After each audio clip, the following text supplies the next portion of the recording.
Bago tayo magsimula mga kaibigan, gusto ko basahin nyo muna ang aking disclaimer. Thank you. Welcome back sa panibagong video mga kaibigan.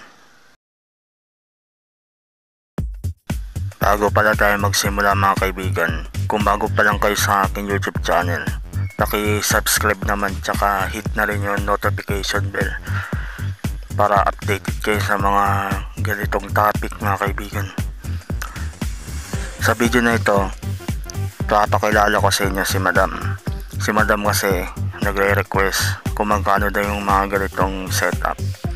Wala naman siyang sinabi kung anong klaseng setup, pero tutulungan ko siya sa pamamagitan ng video na to.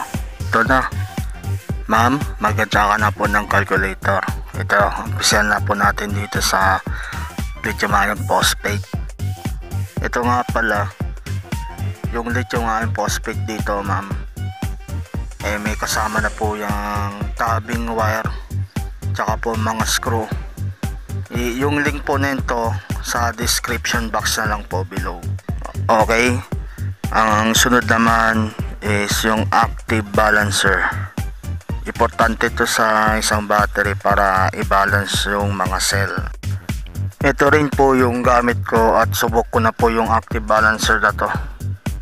Umiilaw po yan ng 3 beses, ay 3 pirasong ilaw na pula kapag hindi pantay yung mga cell. Pero kung pantay na siya, hindi po siya iilaw.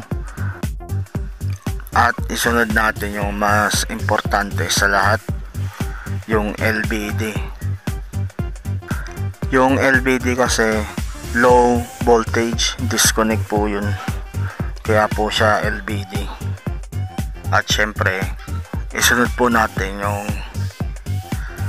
mga connectors niya, yung XT60 connector. Yung 60 kasi, ibig sabihin yun 60 amps. Yun yung max rating niya, hanggang 60 amps siya. Ngayon naman, yung wiring diagram naman. So ipapakita ko rito yung wiring diagram kung paano siya ikabit. Ito nga po pala is tinatawag po ng 4S configuration. Yung lithium-ion phosphate po, 4 po yung cells niya para maging 12 volt. Bago ko makalimutan mga kaibigan, ilalagay ko rito sa screen yung mga total na nire-request ni Madam. So nasagot ko na yung tanong ni Ma'am kung magkano yung mga ganitong setup.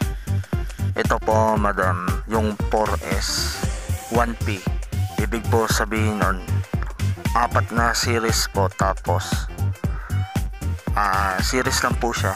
So nag-iisa lang po siya, ibig sabihin ng 1P kasi 1 parallel. So isa lang po siya, kaya 1P. Okay po, ipapakita ko na rin dito ang ilan sa mga connection ng lithium-ion phosphate. Madam, napakadali po ng connection po ng lithium-ion phosphate. Pang final po, ganito po yung itsura ng lithium-ion phosphate battery pack ko po. Sundan nyo lang po ma'am yung binigay ko pong diagram sa connection nito kanina.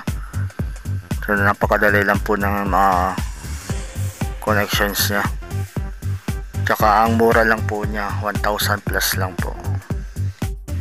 So ayan mga kaibigan, nasagot ko na yung tanong ni ma'am kung magkano daw to.